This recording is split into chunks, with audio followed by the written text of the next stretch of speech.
Welcome to The Partial Historians. We explore all the details of ancient Rome. Everything from political scandals to love affairs, the battles waged, and when citizens turn against each other. I'm Dr. Rad. And I'm Dr. G. We consider Rome as the Romans saw it, by reading different ancient authors and comparing their accounts. Join us as we trace the journey of Rome from the founding of the city.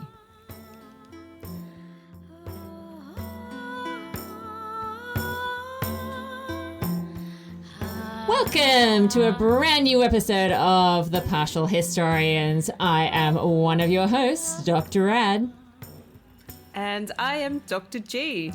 Welcome back, everybody. We are getting so very close to the turn of the century here. We're edging our way closer and closer with every episode. In fact, I think this episode, we're going to do 2 years in one episode. I just have a feeling. Look, I definitely have that feeling, but that might be because I have so many gaps in my primary source material. Look, you're not alone. I don't have much in my particular source material this time, but we're excited to be talking once more about ancient Rome, listeners, and what was happening at this particularly interesting time in their history. It is 405 BCE, and that's where we'll be starting our journey in this episode. It is. But before we do that, Dr. G, I think we need to do a bit of a recap because the last year was pretty significant. It was, but I'll level with you, I can't really remember why, but I think that's my source material. That's the best way to remember that something was important. It was all about the vibes, wasn't it? Well, okay, so whilst there are obviously, some questions that we had, if we're going to believe the account that we have from Livy, who is our major narrative source at this point for ancient Roman history, it was the year that military pay was introduced. That's what we were talking about last time. Finally, there was an actual kind of more or less state-funded military pay that was introduced in the previous episode. And everyone lost their collective minds. They did, because we also have what amounts to a dual or triple military sort of pronged situation where the Volscii are causing an issue, the Aequians might be also a problem, and then there's also the issue with Veii. Yes, the Etruscans once again rearing their ugly heads in the north. And I think we should put a big asterisk next to soldiers' pay, because this seems to be, at best, maybe a one-off payment for some difficult conditions being faced and potentially the need to overwinter in a location rather than return home, stay warm at home and nice and cozy, and then go back out in springtime, which is the usual way that Roman campaigning seems to have operated. Yes, this is a chilly money situation. May not have even been money. Give me that cold, hard That's right, cash. yeah, because I will be cold. It might not even be money, obviously. It might be goods of some kind, obviously food resources, food-related resources. Nevertheless, it might set an exciting precedent for what soldiers might expect in the future. Oh, absolutely. It's hard. As we know, it's always hard to put a genie back in a bottle, Dr. G. So whilst there are a lot of questions about how are they getting paid, why were they getting paid, were they even getting paid, Livy tells us that they were, and that they were just so excited about the idea. And of course, the only people that were holding back a little bit were the tribunes of the plebs. They were suspicious from the get-go. Probably rightly so. I'll give them that. Yeah, and that's because we kind of started out 406 last episode with this conflict with Veii starting to rev up, but nobody really having the enthusiasm or the energy to go and deal with it because they were already, as you say, fighting other enemies and dealing with other issues, and they were just kind of over it. But this whole military pay scenario and the way that the patricians handled it in particular has really won them over, and they're so excited that the Romans were able to declare war on Veii and have basically like a full volunteer army, like there's no talk about the levy and that sort of thing, ready to go. People like, face this payment, new enemy. sign me up, I'm in. Oh, absolutely. They were like, hell yeah, if you're going to pay me, I'm absolutely there. Wait a minute. Yeah. I mean, that to be fair, that's kind of my line as well. Fair enough. Yeah. All right, so that means it is time to turn our attention to 405 BCE. Certainly is.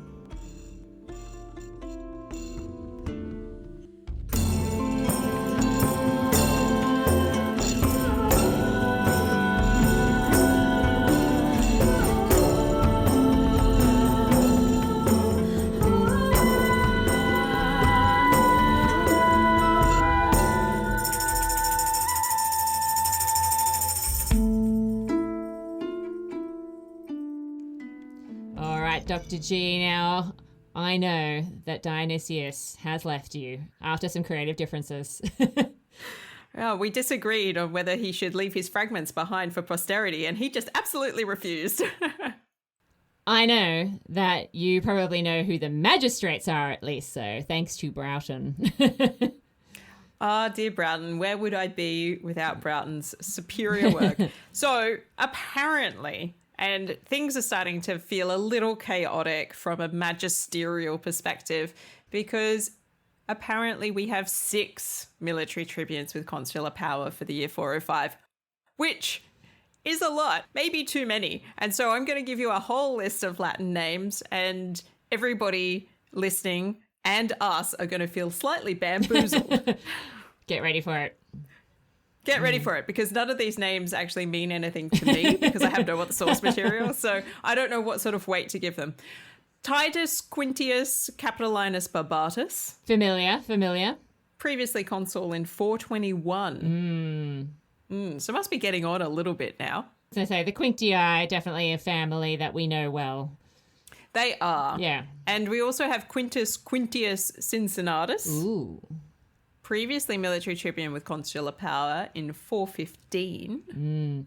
So 2 Quintii already. And not the famous Cincinnatus. This would be someone from that branch. Yeah, we're done with famous Cincinnati for now. He's dead, yeah. He's gone.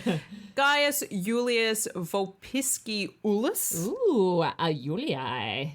Indeed. And a recent military tribune as well from 408. True, very true. Aulus Manlius Vulso Capitolinus. Ah, the manly eye. Watch out for this guy. He's on the up and up. Lucius Furius Medullinus. Excellent. Got to have some Furii in there. You certainly do. And a very illustrious one as well. So he was previously consul in 413 and 409, and also military tribune with consular power in 407, and is in the middle of a career. So he's going to come up again and again. And finally, we have Manius Aemilius Mamercus, Mamercinus, or Mamercus. There seems to be some confusion. There always is with this guy. This guy. Yeah. Consul in 410, and will also have some future stints as well coming up. So some pretty familiar names, I would say. I don't think anybody sort of stands out as being really unusual here, except maybe Vulso Capitolinus. But yeah, there's just a lot of them, which suggests that Rome has got a lot of military issues where they want commanders in the field. I think that's how we should probably read this, given what we know is happening in the background. But it's also really interesting to see this because it's really like a who's who of the famous gens, the clans of ancient Rome at this point in time. These are families that have just come up again and again. Yeah, there are all the big families. All of them have had previous positions. None of them are new families to these kinds of roles. So we've got a sense in which there is an elite that has really established itself over the course of this first century of the early Republic, as far as our records take us. And we have to admit that they're kind of sketchy. Definitely, so, for instance, the Fasti Capitolini is the big inscription that we tend to refer to get these names from initially. But we understand that the Fasti Capitolini was a late creation. Yes, exactly. And we're not sure what documentation it was necessarily leveraged from. Was it from linen scrolls? Was it from other inscriptions? Was it from family oral histories? So, I mean, the big questions are still there to be asked. What is going on? And I feel like Livy is going to have the answers. Well, look, we do have a fairly big event for this year, but not a lot of detail at the moment. Okay, we're going to have a banner year in 403.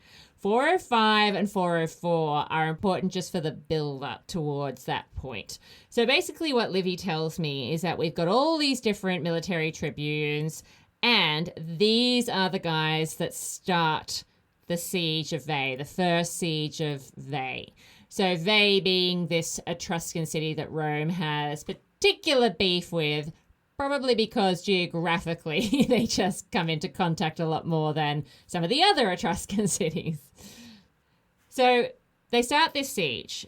Not long after the beginning of the siege, the Etruscans come together to have one of their federal meetings. Now, just a refresher in case you have forgotten.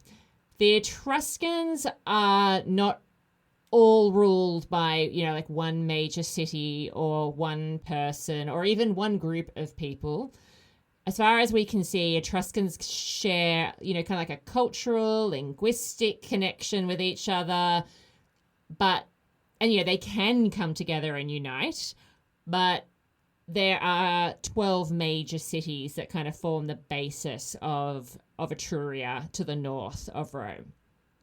Yeah, so they tend to have what we think are 12 kings, so 12 regal representatives. And in a way, you can think of Rome having gone through a similar kind of process with having a king, very localized, the king of the place. Yes. And what Etruria has done is to sort of harness that kind of leadership into a broad coalition. Exactly, yes. And you might see this as similar to what the Latin people were also doing. So we know that Alba Longa up in the mountains to the southeast of Rome had a king, for instance. So this idea of really localized magisterial power is not new for the whole Italian peninsula, but the way the Etruscans are able to harness it into a coalition does seem to be a little bit more fruitful for them than it is for other groups within Italy. Yes, exactly. And we have talked about them having these group meetings before. So I kind of like to think of them as being like Power Rangers. They come together and they discuss, is it morphin time? Is it? So in this particular instance, we know that over the past sort of, 50 years in particular, there have been some pretty epic clashes between Veii and Rome. And we know there have been instances where the Etruscans have come together to talk about how involved everyone else should get in these clashes between Veii and Rome. And this is, again, one of those moments where they meet at this place called the Shrine of Voltumna. So, again, we've mentioned this place before when we've talked about these meetings. It seems to be their favourite hang. It's their central perk, if you will. Now, you're probably going to ask me, Dr. G, where is this shrine? I cannot tell you. Oh, no. Yeah. Come on. I know. So we don't know an awful lot about either the goddess Voltumna, who's associated with this particular shrine. We know she's a very early Etruscan goddess. We know that there seems to be some sort of connection between her and the Volscii or the Volscii. So presumably somewhere in their region, their part of the world, but we really have no firm idea of where this particular shrine was, and we don't know an awful lot about her as a goddess. We just know that this is obviously an important place for the Etruscans to come together, and it gets mentioned a few times.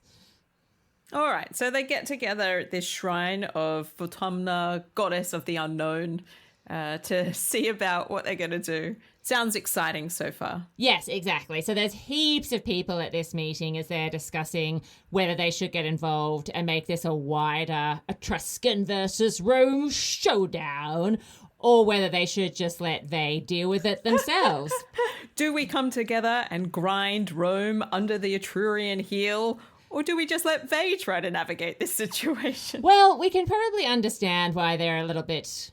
Should we? Because lest we forget, this all apparently started because the people of Veii suddenly were very rude to the Romans. And so maybe the Etruscans don't want to go to war because the people of Veii had bad manners. And that should never be rewarded. Exactly. So they're very unsure. They're going backwards and forwards, and they're really not sure what they want to do. Meanwhile, the siege that the Romans have started against Veii doesn't really go anywhere because some of the military tribunes, as well as a portion of the Roman forces, had to go and leave to deal with the Volscians. And I was like, come on, Volscians, we're sieging here. Oh, Rome. Nothing is going to let down a siege more than moving your troops away from the siege position. It is Siege Rules of Warfare 101. And that's really all I've got for 405, Dr. G. I know. Wow. Intriguing. Okay. Now, the things that I do have for 405 do not pertain to Rome in any way, shape, or form. I have Diodorus Siculus. Oh, okay. And as we know, he's a little bit untrustworthy at times, but he's trying to do a universal history of the Mediterranean, and Rome isn't where it's at right now. He knows it. The Romans don't, but he knows it. And so he, generally speaking, doesn't have a lot to say about them. But he does have some things to say about the unfolding situation in Sicily and what's going on with the Carthaginians, because Sicily has, on the eastern coast of Sicily, it is now under the control of a tyrant called Dionysius. Mm-hmm. And that's fine, clearly a Greek. But he now wants to take the war to Carthage. Now, the Greeks and the Carthaginians have been squabbling over Sicily for a while, and that's fine. But now we start to learn more about this tyrant's character. Right. And he's not just willing to take Carthage on, he wants to sort of launch an offensive rather than waiting for the Carthaginians to come to Sicily. He's like, nah, we got to take the fight to them. And then he's like, how am I going to raise the morale of my people in order to bring this about? And so he gets down in the trenches basically and starts putting in the hard yards to help build defensive walls and to put in the work required just in case the Carthaginians do turn up before he's able to do the offensive. So there's this sense in which he's building his charismatic profile as a Greek tyrant in Sicily. And the people are like, ooh, he's out in the field. He's building a wall. Look at those well-oiled arms. Now, we should just say that generally people shouldn't feel excited about a political leader building a wall. I wouldn't recommend it generally. No, it's very different in ancient times. In ancient times, the wall is a pretty good idea. In modern times, I'm not on the side of the walls. But nevertheless, he seems to accrue this reputation for, one, being willing to be part of the building process, which I can't foresee in this modern period ever really quite happening. Yeah. But yeah, that's it. That's all I've got. I did not know about the Shrine of Voltumna, although I'm going to look her up because that sounds really interesting to me. Definitely. And that's it. There's nothing going on. There is nothing going on apart from a siege that has stalled. And presumably we've got some more conflict with the Volscians on the horizon. So let's transition into 404 BCE.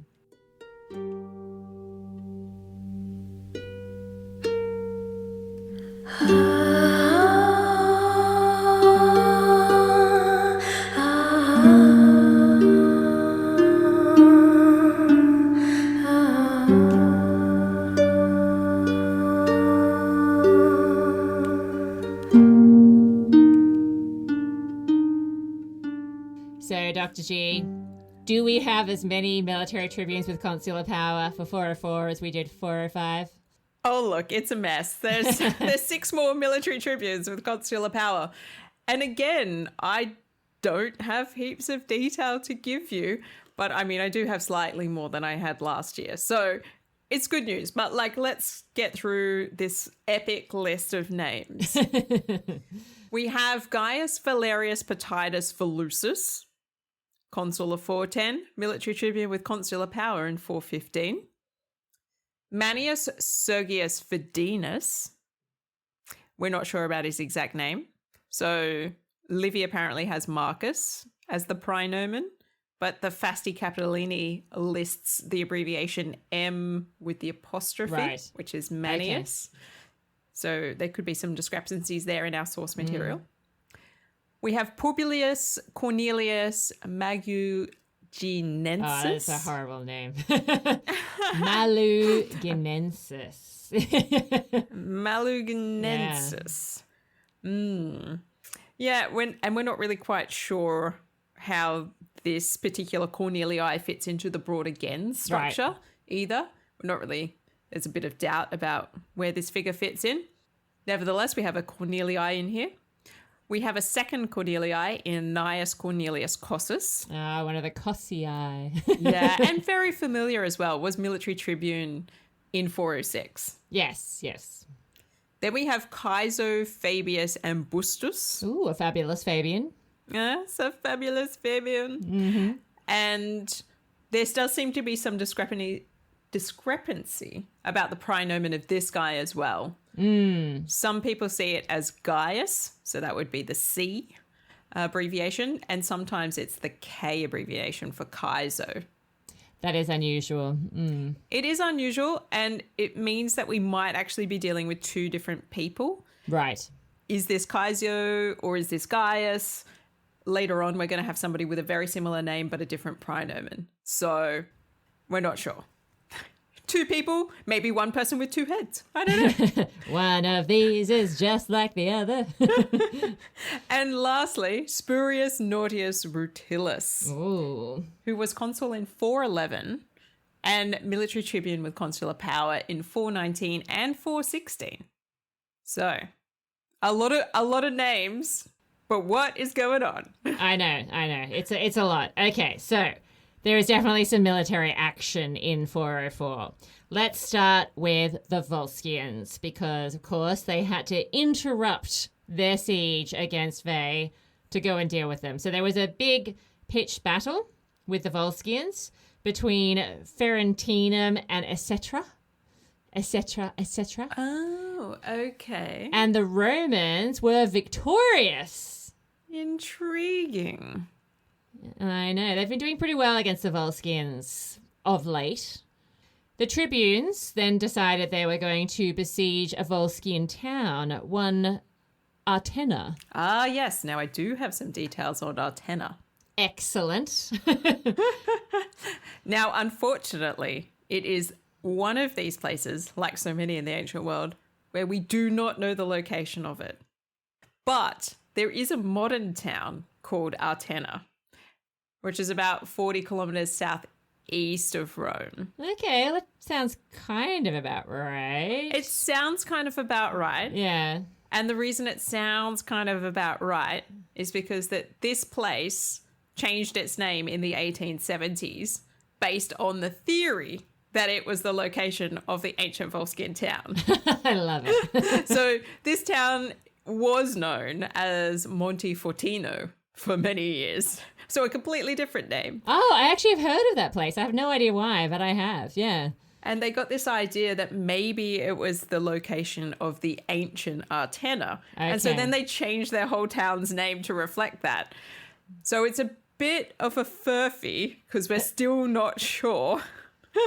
Well, that's confidence, yeah. And it's also the case that this modern town of Artena is also speculated to be one of the potential locations for the Volscian city of Etra. Right, okay. So we don't, to add confusion into the mix, the geography is all over the place. Yeah, look, that seems to be the theme, that we're talking about places that we don't know where they are. All right, so the Romans do this by doing a bit of a sortie against Artena, this place that apparently does not exist. The Volscians were therefore driven all the way back into the city by the Romans. The Romans were able to penetrate the city and they were able to capture everything except the citadel of Artena. Wow. Okay. That's pretty devastating for the Volscii, I would say. It is, but it does mean that it's not quite the complete victory that the Romans would want. They've got a bunch of warriors that are holed up in the citadel. So the Romans have to then besiege the citadel. Oh, no. I know. No matter what they tried, Dr. G, they just could not win. The people inside, I mean, what's their motivation, I suppose, for giving up at this point in time? They're not going to surrender. They're going to stay there until the end. They had very cleverly moved the town's grain supply inside the citadel before the Romans had arrived. So they're also not going to starve to death super quickly, apparently. Okay, this spells bad news for Rome. Not only do they have their ongoing yet kind of failing siege with Veii, they're now in a situation where they're trying to besiege somewhere else, which has got a really clear food supply.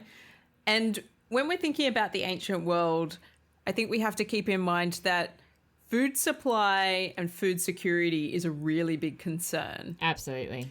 So I think in our modern age of like hyper convenience and food availability, that we don't tend to think about this in terms of the worry and concern and the ongoing engagement with food supply that would have been part and parcel of the ancient world. Oh, definitely. But I mean, I think the interesting thing is, as we often talk about, that will probably change.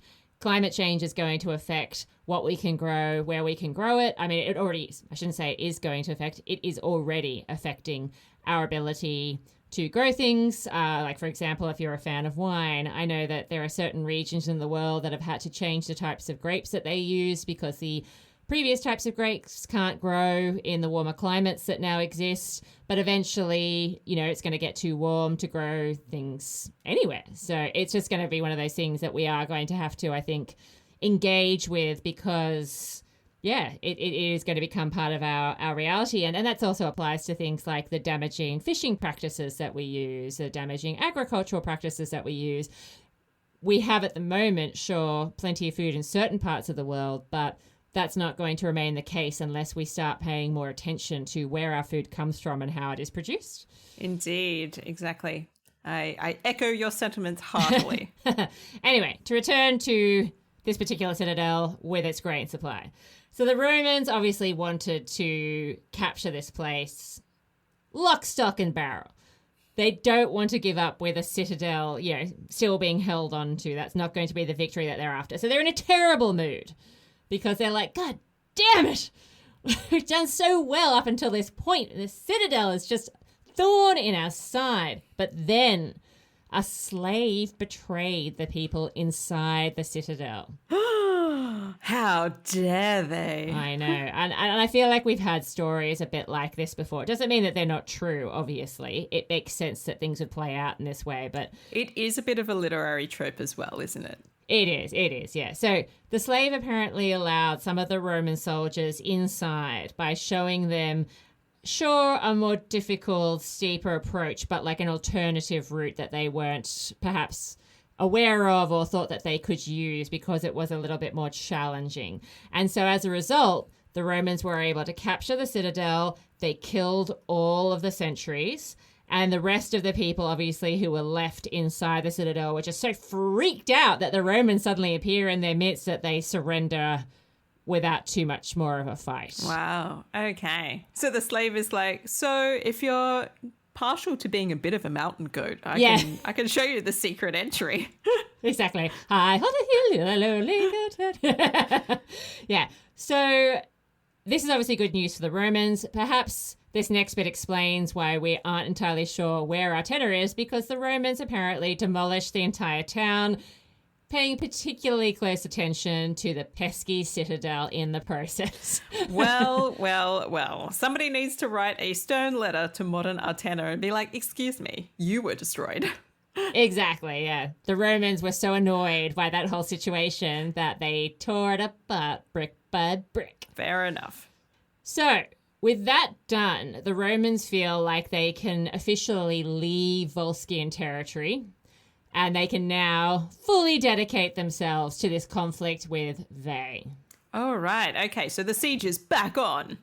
Well, I don't know that the siege was ever off. It was more just that it wasn't getting all their attention And taking on Veii, the Romans know that they're not a pushover, so they probably need to throw everything they've got at it, Yeah, and Veii seems to be in a pretty defensive position. It sort of juts out on a bit of a ledge. So it's not like it's an easy place to just rock up and take. You're definitely going to have to spend some time figuring out how to take it. Yes, exactly. Now, as for our slave who helped the Romans to achieve this victory, they were apparently, or I should say he was apparently, given his freedom and given the name Servius Romanus. Plus, the property of 2 families as a reward for his betrayal. Oh, how strange. I know. This is kind of an interesting little naming thing for us because that name, it's obviously trying to give him a name so that he would fit in with the kids on the playground. He's got like a Latin name. But it is obviously signaling something about where he came from in theory. Now, as we know, there's huge amounts of discussion about the name Servius because one of the kings of Rome had that same name. And we know it doesn't necessarily mean that you were a slave. But there are hints. Like it's that sort of thing where it's like you've got a little bit of a rhyme. You've got like a sound connection. So you might be able to say, strictly speaking, doesn't mean that they're a slave. But when you say their name, everybody's going to think it. Yes, exactly. Yeah. And it might be indicating something about the origin, like not everybody in the family obviously is a slave, but it might be saying something about where the family came from. So this particular name, Servius Romanus, that's giving a fairly clear idea of what this guy's origins. Like, sure, you can stay with us and be free. What we're going to call you, though, is Slave of Rome. Yes, exactly. That's your name. That's your name now. Yeah, exactly. We're like, oh, gee, thanks, guys. I feel so free.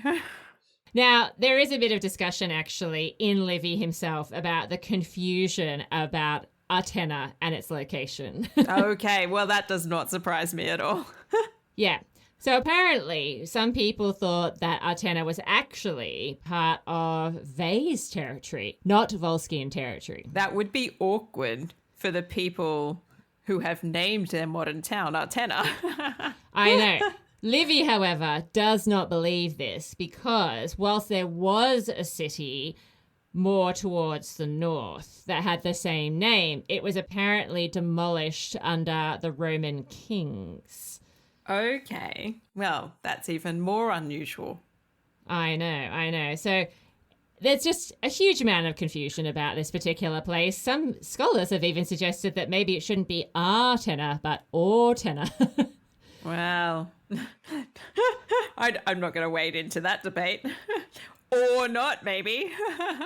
Yeah, exactly. I think we can just safely say nobody has any idea where this is. We simply do not have the evidence.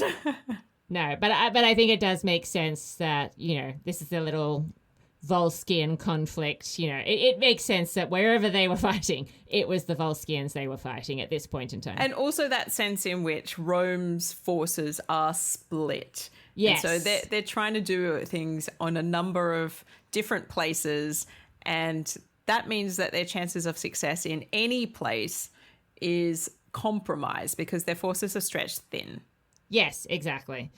Now, that kind of wraps up 404 for me. They're both pretty brief years. We can start 403 if you would like, because it's a pretty monster year. I think we should say 403. Okay. Because it is an epic time to embark upon. And I think I want to savor that. Fair enough. That's fair enough. It is going to be a bit of a gigantic year, I think. But definitely Foreshadowing. Yeah. Definitely I think we can see by the sudden increase in the amount of military tribunes with consular power, we can see what's happening for Rome at this point in time. So the only other detail I have to add to any of this is that Diodorus Siculus does hint that there is an increase in the number of colonists that Rome sends to a city called Velitrae. Oh, okay. We have talked about Velitrae. Yeah. Yeah. So this is a Latin city. It's in the southern foothills of the Albion Hills, which are the ones just to the southeast of Rome. You can see them from the city.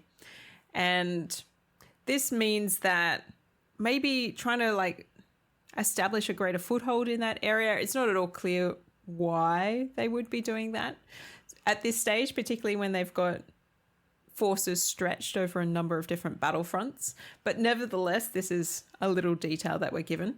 So Velitrae is part of the broader Latin League in 498, and then it's conquered by the Romans in 494. And from that point onwards, it's a Roman colony, apparently. So even though there's some tussles and disputes, they seem to be trying to reinforce an area which is a little bit closer to Volscian territory as well, potentially. I remembered reading about that and I just suddenly thought, oh my God, like, is this one of those things where it's the timing that's out? But so I was just quickly, sneakily trying to check it. But look, yeah. There doesn't seem to be, it's not adding to the narrative particularly, because I don't know what, like, I don't have any sort of the puzzle pieces of like Livy's narrative to hook this into. This is something that comes up in Diodorus Siculus. He might be off by a couple of years. That's possible as well. But he does also name a whole bunch of the military tribunes for this year, and he gets most of them right. Well, yeah, and it does make sense because we know that Rome is suddenly becoming much more aggressive and expansionist, and they are establishing more colonies and that sort of thing at this point in time and more control. Sometimes, you know, they capture it and then they lose it fairly quickly again. But certainly the intention of not just focusing on their internal problems and defending themselves, they're definitely trying to build something here, definitely. Exactly. All right. So that's what, 405 and 404? That is 405 and 404, which means, Dr. G, it is time for the partial pick.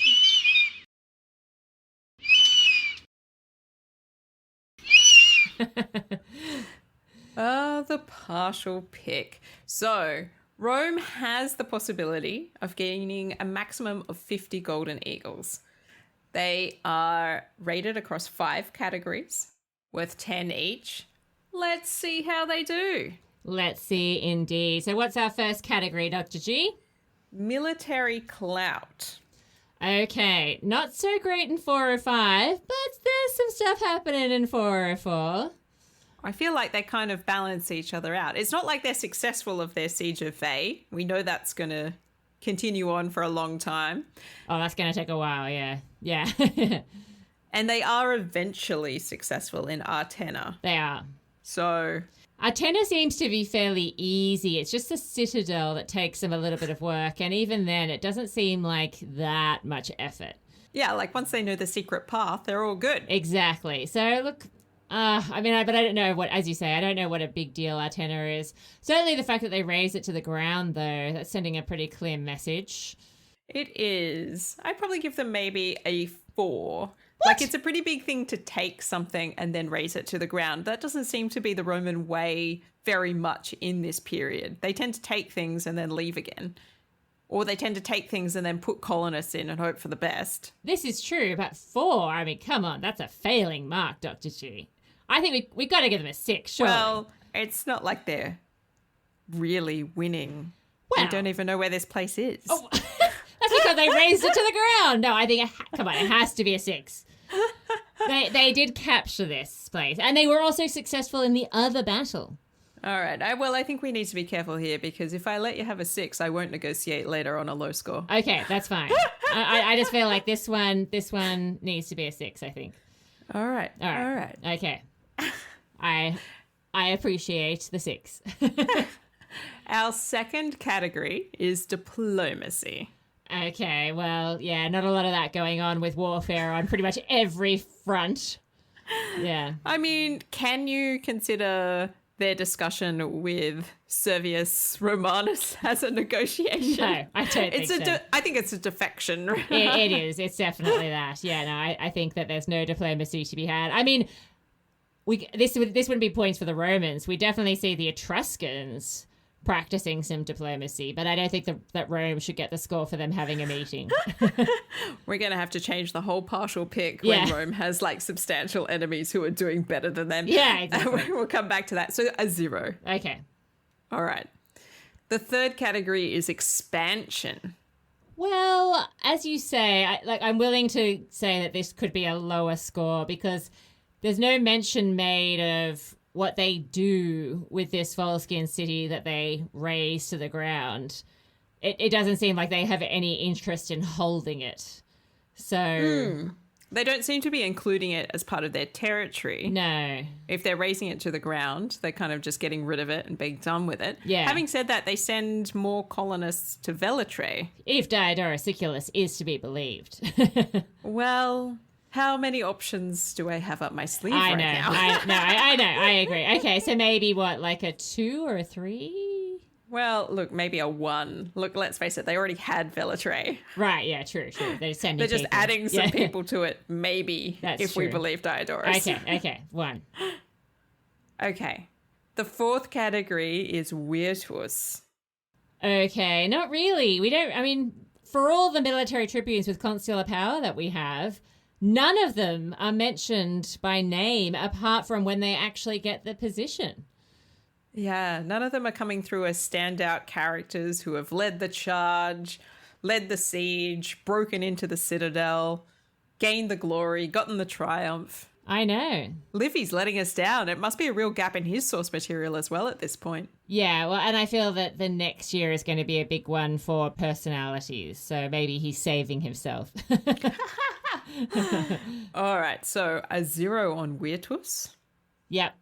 And our final category is the citizen score. Very little detail on this front, Dr. G. I mean, they're away at war, which they're either winning or not losing. So, I don't know. Wow. Yeah.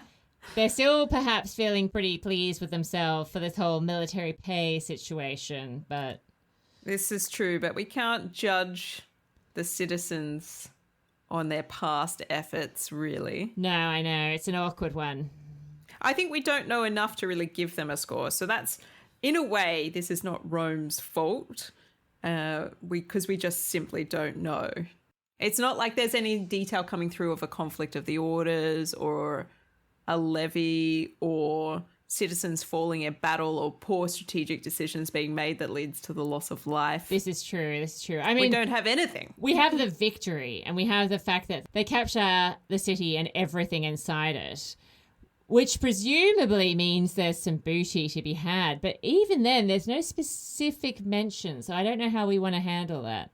Well, I would definitely be taking the grain out of Artena, out of that citadel, so that's got to be a win. Yes, exactly. But that's what I mean. But where's it going? Like, who's getting it? Are they dividing it up amongst the men, Dr. G?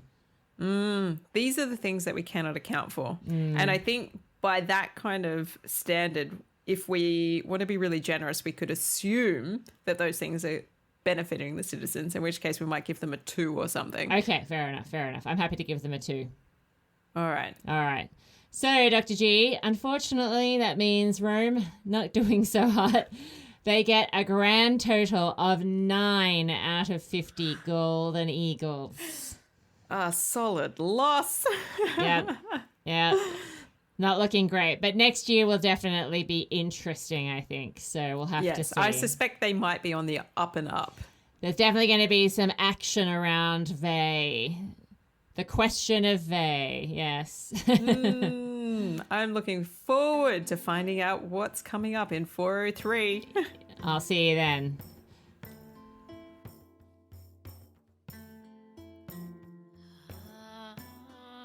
Thank you for listening to this episode of The Partial Historians.